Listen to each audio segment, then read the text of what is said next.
Voilà, alors, donc je voulais vous parler de quelque chose qui me semble un nouveau mouvement qui est en train de se faire, et c'est ça que je trouve un petit peu, enfin, que je trouve assez intéressant, en fait, c'est de regarder les mouvements en train de se faire plutôt que d'appliquer enfin, la connaissance à des supports déjà très, très vus, c'est ce qui a été dit tout à l'heure et ce dont on parlait aussi. Et en fait, je voudrais parler d'un mouvement enfin, qui prend quand même pas mal d'ampleur, parce que là, on est en, enfin, ça fait une bonne vingtaine d'années, voire une bonne cinquantaine d'années si on passe outre-Atlantique, et enfin, que j'appelle la spiritualité laïque, donc que je vais définir après, et dans laquelle je voudrais voir la place très spécifique du corps. En fait, dans cette spiritualité laïque que je vais définir un peu plus tard, le corps a on a une vision du corps très différente, enfin la vision qui est donnée du corps est très différente, c'est-à-dire qu'il est conçu comme une perfection. Et là, vous avez dû en parler aujourd'hui. J'imagine que vous avez beaucoup parlé enfin, des différents paradigmes dans lesquels s'inscrivait le corps. Donc, je vais en parler un petit peu sous l'angle littéraire pour vous montrer un peu comment justement cette sacralité laïque et la place qu'elle donne au corps casse non seulement la tradition drainée par le paradigme judéo-chrétien, mais également le paradigme scientifique dans lequel on est encore amplement immergé. Je vous rappelle brièvement qu'il y a eu des théorisations des changements de paradigme. Donc, vous devez connaître peut-être les théories de Thomas Kuhn ou de Illich. Donc, Thomas Kuhn qui s'est intéressé aux structures donc dans le cadre scientifique, mais qui sont duplicables à d'autres champs. Et Illich qui a expliqué comment les paradigmes enfin, se faisaient, et du coup comment les idées étaient comme ça, instables, grouillantes, puis plaisaient, prenaient, s'institutionnalisaient, et comment quand elles s'institutionnalisaient, elles se mettaient à lutter contre la cause même de leur création. L'exemple même que donne Illich, c'est voilà, la communication, voilà, il y a un besoin de communiquer, un plaisir de communiquer, et le truc c'est qu'il y a tellement de communication aujourd'hui qu'on ne sait plus où est l'information juste et l'information fausse. Et donc, bah, la surcommunication met en échec le besoin de communication. Enfin, c'est la démonstration d'Illich. Quoi qu'il en soit, on est dans cette idée de sacralité laïque, dans quelque chose qui est en train de grouiller actuellement, qui n'est pas encore institutionnalisé, et je ne peux pas vous dire si elle va devenir paradigmatique ou non. En tout cas, je pense que c'est le pendant. Je la définirais comme le pendant du transhumanisme dont vous avez parlé tout à l'heure. Et donc, je pense que c'est deux formes qui sont en lutte. En fait, on pourra en reparler plus tard. Mais en gros, il y a l'aboutissement du paradigme scientifique qui se cristallise dans une forme de scientisme qui aboutit à l'abolition de la souffrance et de la mort. Évidemment, c'est schématique ce que je dis, mais qui irait dans le sens du transhumanisme. Et il y a autre chose qui serait plutôt une réaction, c'est-à-dire qui ferait que l'hyperscientificité du paradigme actuel créerait au contraire un mouvement de panique et de retour à la spiritualité qui aurait été étouffée pendant les dernières décennies. Donc bon, tout ça est évidemment à discuter. En tout cas, donc dans cette idée de spiritualité laïque, dans laquelle, donc, je ne peux pas vous dire si elle deviendra paradigmatique ou pas, je ne sais pas, donc qui est en train de prendre, en tout cas à l'heure actuelle, une place majeure. Je pense à des auteurs comme Deepak Chopra ou comme Eckhart Tolle. Je ne sais pas si vous connaissez un petit peu ces grandes figures de la spiritualité actuelle. Et ces grandes figures de la spiritualité actuelle, elles arrivent à remplir des salles à 30 000 personnes. Elles vendent des bouquins à 5 millions d'exemplaires. Enfin, c'est pour ça que je dis qu'il y a le transhumanisme qui est la question actuelle vraiment reprise par les médias.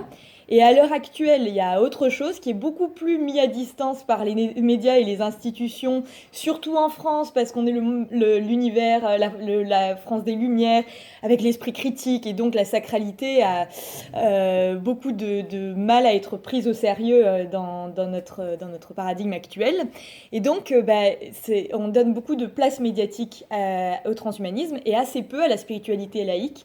Alors, je ne sais pas si vous connaissez par exemple Amma, cette personne donc, qui a un ashram en Inde et qui vient faire sa tournée en Europe et dans le monde, et qui arrive à remplir des zéniths à Paris, à Toulon, qui sur 3 jours fait le darshan à 20 000 personnes par jour. Enfin, c'est quelque chose d'énorme. Et bizarrement, les médias prennent beaucoup de précautions par rapport au public face à ça. Bon, quoi qu'il en soit, maintenant que je vous ai un petit peu parlé de cette spiritualité laïque, que je redéfinirai, là je vous ai juste donné des noms, le corps est présenté comme une perfection. mais pas une perfection au sens esthétique ou au sens de la performance, comme ça existe dans les paradigmes qui ont existé et qui existent aujourd'hui, même s'ils se sont contredits les uns les autres, dans une forme de perfection tout autre, c'est-à-dire neutre. Le corps est ce qui est donné pour l'expérience de vie. Alors on va voir dans quelle spiritualité ça s'inscrit. Et il est forcément parfait, puisqu'il est ce avec quoi vous allez passer votre vie. Et c'est par rapport à ça que vous allez articuler vos différentes actions. C'est ce qui se dégage dans la spiritualité. Je vais vous donner des exemples concrets parce que, en fait, je trouve ça très important parce que c'est un mouvement qui reste en arrière-plan, alors que des gens déboursent des milliers d'euros pour se faire soigner par l'école Lise Bourbeau Écoute ton corps au Canada et qui dépensent des milliers d'euros pour faire des séances de thérapie sous cet angle-là. Et donc, je pense qu'il faut en parler et voir de quoi il est question. Alors, je reprends donc en 3 mots des choses qu'on connaît tous. Donc, je vais dire en 3 mots comment se structure le paradigme religieux et le paradigme scientifique, et qui, tout en opposition, ne sont pas arrivés à formuler une telle vision du corps. Et donc, ça va me permettre de faire un différentiel par la suite. Donc, évidemment, je vais partir de 3 points par paradigme, mais je vais faire vraiment très rapide parce qu'on a dû beaucoup en parler aujourd'hui. Donc, je vais parler du corps en soi, la vision qu'il a. Ensuite, je vais parler de la question esthétique, beauté, laideur. Et ensuite, pas forcément dans l'ordre, je vais aborder la question maladie-santé, voire performance, que je vais lier.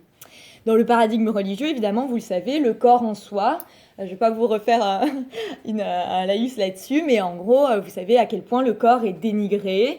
Vous savez qu'on perçoit ça dans la littérature, notamment dans la littérature du XVIIe siècle. Vous savez qu'il n'y a pas de didascalie quasiment dans tout le théâtre de Racine, parce que le corps est ce qui est voué à être dépassé par l'esprit, la mise en forme sublime. Et donc le corps, c'est la littérature prosaïque, qui a un genre et un support. S'il y a le corps, on est forcément dans le prosaïsme, on pète, on se fait péter la panse, on est chez les Rabelaisiens et la continuité, Scarron et compagnie. Et si on est dans le sublime, alors le corps disparaît. Et vous savez que dans la pièce de Racine Phèdre, quand il y a une didascalie, Phèdre s'assoit, le public habitué se dit « Oh mon Dieu, il se passe quelque chose de vraiment vachement grave pour qu'on évoque son corps. » quoi. Donc il y a cette dimension, donc cette abstraction du corps. Le corps est rejeté, on est censé atteindre au sublime par la part non animale de l'être. Donc il y a cette dimension-là. Vous savez aussi que, donc là je passe à la beauté. Pour ce qui est de la beauté, elle est très ambivalente. Et pour ce qui est des descriptions, elle est décrite par touches. Alors évidemment, je schématise tout puisque je vais très vite. Mais vous savez que le réalisme, la révolution réaliste, ce sera de dire il avait un nez comme ci et des cheveux comme ça, alors qu'avant, ses cheveux semblaient de l'or, des choses comme ça. Mais c'était fait par petits traits comme ça pour évoquer le sublime, mais pas pour montrer le corps dans son caractère charnel, quoi. Donc, évidemment, il y a plein de nuances à ajouter, on est d'accord. Je pense au blason, je pense à tout ça, on pourra en reparler évidemment.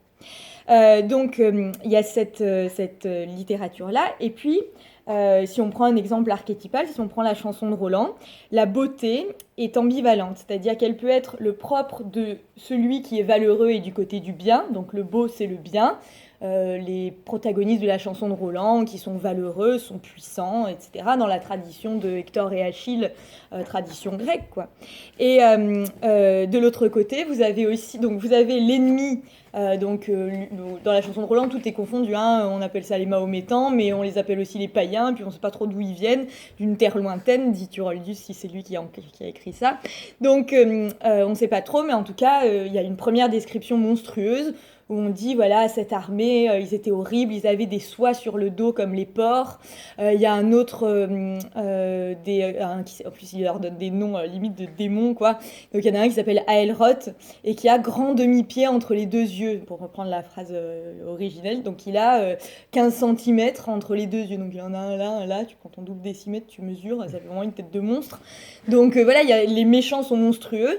Et de l'autre côté, chez les méchants, il y a quand même la beauté inquiétante, trompeuse, hein, là on est dans le platonisme, et donc la beauté trompeuse, il y a le personnage de je crois que alors je vais pas dire de bêtises, j'ai Corsablix et Blancardin, je sais plus, peu importe, mais dans les ennemis, il y en a un qui est très beau et très noble, Et donc il incarne le bien qui peut être trompeur parce que dans le camp du mal. Et c'est aussi l'ambivalence, alors là je vais très vite donc je vous balance tout dans la tête, mais c'est aussi toute l'ambivalence de la beauté du diable qu'il y a dans toute une tradition, qui est séducteur, qui amène les gens à lui, qui séduit, mais tout en étant l'incarnation du mal. Donc il y a toute cette tradition-là.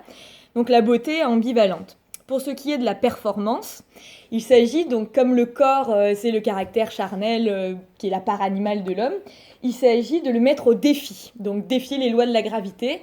Et c'est la caricature, on l'a vu chez certains, ça va être la musique classique, où il s'agit de tenir 40 kilos à bout de pointe sans marque de souffrance. Alors quand vous voyez les pieds de danseuse après un spectacle, vous avez envie de pleurer pour elles, quoi, concrètement. Donc, et sans émettre une goutte de transpiration ni une crispation du visage. Donc c'est vraiment, le corps est soumis à des choses impossibles à réaliser, complètement irréalisables, qui défient les lois de la gravité. Mais tout l'art de la personne qui incarne cet art, c'est de ne rien montrer de ça. Et donc, c'est bien nier le corps, quoi, dire je vais au-delà du corps. Et on est dans quelque chose de très, très différent de maintenant avec la diapositive que vous avez montrée tout à l'heure, avec donc le culte du corps dans son caractère complètement incarné, quoi. C'est très différent. Et où justement, maintenant, dans la modernité, on accepte la sueur comme marque de l'effort étant extrêmement valorisé, alors qu'avant, il rappelait, dans une tradition, il constitue la part animale de l'homme, et donc il ne faut surtout pas avoir de transpi.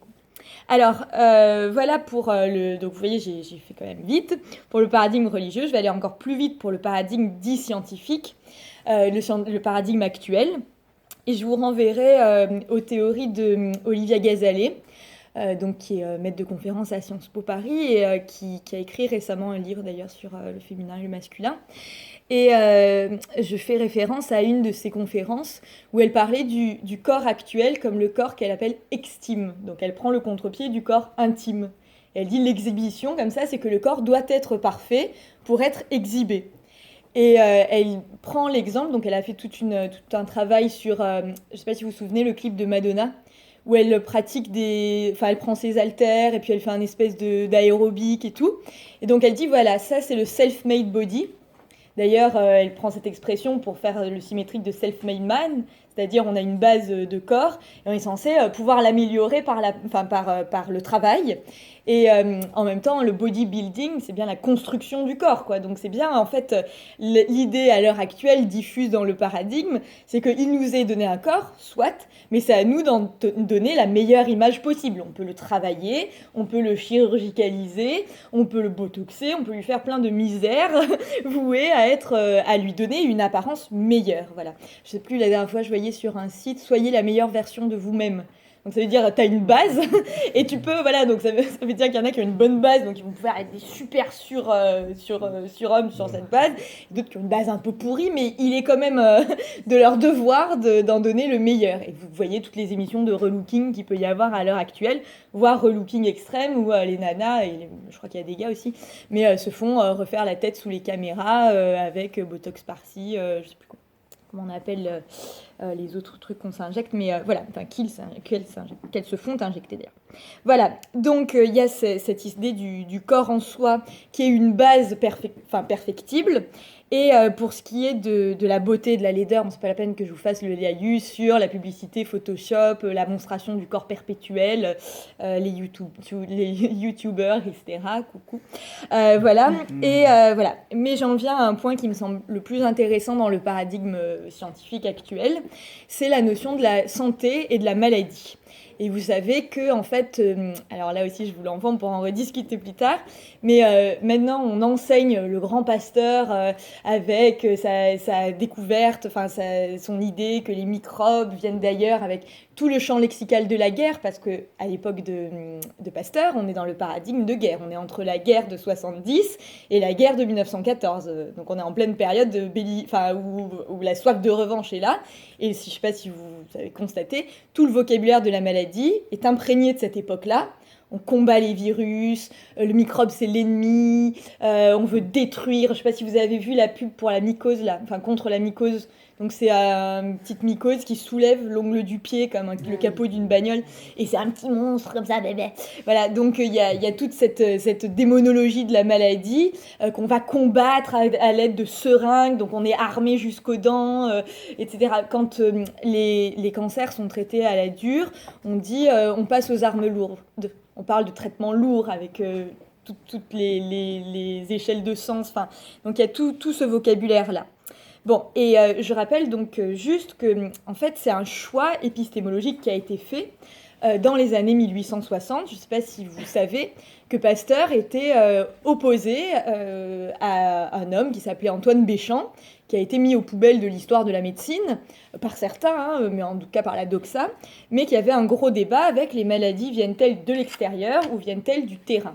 Est-ce que, donc microbes, microbio, microvie, est-ce que ce sont des petits organismes qui nous attaquent, on ne sait pas pourquoi, et nous on fait « Ah mon Dieu, détruisons-les » ou est-ce que c'était la version Béchamp, on a ces microvies en nous et elles mutent. Et du coup, ce serait la théorie causale de Béchamp. Évidemment, je schématise pour des raisons de temps. Mais Béchamp était plus dans une structure causale, dans le genre le terrain est essentiellement lié aux mutations des microvies en nous. Donc on est responsable de notre terrain. Il faut chercher la cause des maladies dans notre mode de vie, même dans les processus psychologiques, dans les gens qui l'ont repris, type... naissance et compagnie, il y a ces idées-là de travail sur soi, d'élucidation de la maladie, etc., alors que le modèle pasteurien, c'est celui du microbe qui vient de l'extérieur et qui attaque. Et vous le savez, parce que nous le vivons tous, la maladie aujourd'hui, c'est le modèle pasteurien, c'est quand même très largement le modèle acausal.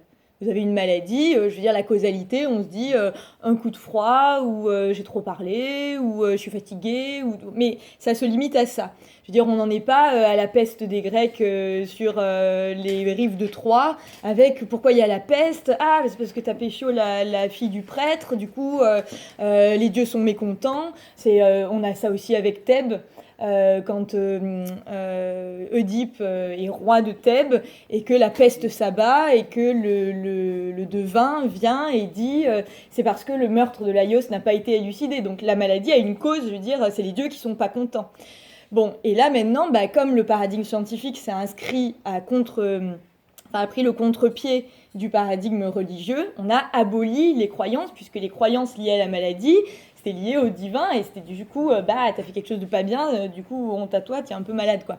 Et donc, du coup, on a voulu enlever la culpabilité, aller vers une autre vision du corps, je schématise tout ça, c'est une horreur, et du coup, le modèle pasteurien l'a emporté, on va dire au niveau épistémologique, sur le modèle de Béchamp, que continue toute une forme de médecine plus secrète, mais qui revient sur le devant de la scène de manière fracassante, avec la médecine holistique et tout ce genre de choses. Donc, on va inclure ça dans la sacralité laïque. Cette acausalité, cette idée que la souffrance n'est pas nécessaire, par exemple, qu'elle n'a pas de nécessité, qu'on n'a pas besoin de la souffrance, donc on utilise des antidouleurs, des anesthésies, etc. etc. Bon. Et du coup, ce paroxysme du paradigme scientisme, comme je le disais, dans sa forme scientiste, on va dire, aboutit au transhumanisme dans le genre vive la science, vive la technique, on va pouvoir abolir la souffrance et la mort sur Terre, et le paradis ne sera pas une vie après, comme le croyaient les anciens, mais un maintenant, et ici, ce sera l'homme sur Terre sans souffrance, dans un monde où il sera lui-même une machine cybernétique perfectible à jamais. Évidemment, je schématise aussi à plusieurs écoles transhumanistes, vous le savez aussi bien que moi. J'en viens à ma spiritualité laïque. Alors déjà, je vous la définis un petit peu mieux que tout à l'heure. La spiritualité laïque, en fait, c'est vraiment, on peut la dater depuis les années 1920, quand les premiers, adaptateurs de la philosophie orientale ont conquis l'Occident par l'Amérique. Et là, je pense à Yogananda, Yogananda étant celui qui a formé Gandhi aux pratiques de méditation, enfin à sa pratique de méditation. Donc c'est pas n'importe qui, c'est pas un inconnu, c'est pas voilà. C'est pour vous dire que Gandhi, il est reconnu chez nous, mais Yogananda, ça prenne des quatre fers. Et du coup, lui est arrivé dans les années 20 et a commencé à expliquer la base de la spiritualité, mais la simplifier à l'usage des Occidentaux pour casser quelque chose dans le paradigme occidental de la performance. Enfin, je schématise aussi, il n'a pas fait que ça, et ni que pour ça, mais c'est un peu l'idée. Et donc cette spiritualité laïque, c'est en gros, il y a une voie, il y a une autre voie, mais la première voie, c'est ceux qui ont pris, si vous voulez, le fond spirituel de l'hindouisme et du bouddhisme, et qui l'ont amputé de sa part un peu mystique, genre la réincarnation, les choses comme ça, on n'en parle pas trop, pour l'adapter au public occidental dans sa vocation, dans genre la suractivité du mental n'est peut-être pas une finalité en soi, et c'est pour ça que de plus en plus d'occidentaux méditent. Bon, mais quand vous méditez, on ne vous dit pas, oui, c'est une vision du corps qui dépend de l'incarnation dans laquelle vous êtes, ou si on vous le dit, il y en a qui quittent le cours, quoi. Donc c'est très particulier ce qui se passe en ce moment. Et donc il y a une première spiritualité laïque qui est en fait une spiritualité, une mystique, voire une religion laïcisée, c'est-à-dire importée d'Orient vers l'Occident et traduite pour les Occidentaux. Et c'est ce qu'a fait Yogananda. Dans les années 60, il y a eu aussi le Maharishi. Alors Maharishi, ça veut dire grand voyant, hein, donc il y en a plein des Maharishi. Mais Maharishi Mahesh Yogi, je ne sais pas si vous voyez, celui qui a posé avec les Beatles, c'est à cause de lui que les Doors s'appellent les Doors. Parce que c'est les portes de la Jim Morrison disait il y a l'inconnu, enfin voilà, le monde un peu, voilà. Et il y a la vie réelle et nous sommes la porte pour aller de l'un à l'autre. The Doors. C'est pas genre ils sont appelés chaise, table, fourchette, je ne sais pas. Doors, ça sonne bien. Donc c'est une réflexion un petit peu plus mystique. Et le Maharishi, vous l'avez vu sur plein de photos. Je sais pas si vous voyez cette photo où les Beatles sont avec leur grand collier de fleurs et un petit mec à grande barbiche. C'est le Maharishi Mahesh Yogi. Et donc, il y a eu cette deuxième... et c'était une célébrité, quoi. Je veux dire, toutes les stars américaines sont passées dans son ashram pour le voir, pour méditer, pour être avec lui. Il y a eu des scandales, d'ailleurs, sur lesquels je ne reviendrai pas. Et Deepak Chopra, que vous connaissez peut-être, qui est une star de la spiritualité laïque à l'heure actuelle. Là, le 20 mai, je ne sais pas si vous savez, mais à Paris, il va faire salle comble pour une masterclass de 6 heures. Les places ont été mises en vente 8 mois avant. Donc c'est comme un concert de rock, quoi. Et les places les moins chères étaient à 100 balles, donc à 100 euros, et ça va jusqu'à 270 euros, quoi. Donc c'est des rockstars, quoi. Et lui, donc, est médecin, fils de médecin, et il incarne donc le fait d'avoir une tradition ayurvédique et en même temps une culture médicale anglaise. Par son père, qui était le médecin de l'ordre, je ne sais plus trop qui. Bon, bref, il y a une tradition médicale occidentale liée à une tradition médicale ayurvédique. Et lui était un des plus fidèles disciples du Maharishi. Et ça, on ne le rappelle pas tout le temps. Et donc ça, c'est vraiment, pour le coup, un importateur, c'est-à-dire un descendant d'importateur. Donc lui présente quelque chose de très laïque, de très audible pour les Occidentaux, mais ça vient d'une voie où une spiritualité et une mystique, voire une religion orientale, a été amputée de ce qui pouvait choquer les Occidentaux. Mais il y a une autre voie, celle des gens qui vivent dans le paradigme scientifique, qui sont occidentaux, et qui sentent bien qu'il y a autre chose. Et là, du coup, la frontière est mince entre médecine, psychanalyse et spiritualité. Vous savez qu'il y a des mouvements de psychologie, qui sont très, très perchés au niveau spirituel, qui franchissent plusieurs caps. Je ne sais pas si vous... il y a donc déjà les Jungiens. Donc quand vous prenez Jung et l'inconscient collectif, les générations laissent des traces en gros, et nous on les récupère. C'est pour ça qu'il y a des restes mythologiques dans notre façon d'appréhender le monde. Déjà, pour un scientiste pur et dur, ça passe pas. Donc il y a ça, il y a les Stanislas Grof et tout ça, qui ont pratiqué le rebirth, toute cette idée qu'il y a une psychologie utérine. Et vous avez aussi, je sais pas si vous connaissez, Anne-Ancelin Schutzenberger, elle est très connue pour le concept de syndrome anniversaire.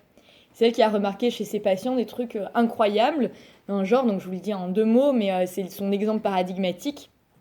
Une jeune fille au Canada qui, à 13 ans, fait une chute et se retrouve empalée sur un poteau scié de signalisation. Donc voilà, elle se retrouve empalée, mais vraiment empalée au sens strict, quoi.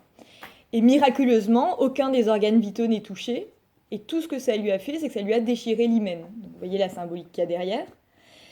Et quand sa mère apprend ça, elle devient toute pâle, elle est sur le point de tomber dans les pommes parce que c'est la date anniversaire. Au même âge que sa fille, elle s'était faite violer et donc elle avait perdu son hymen.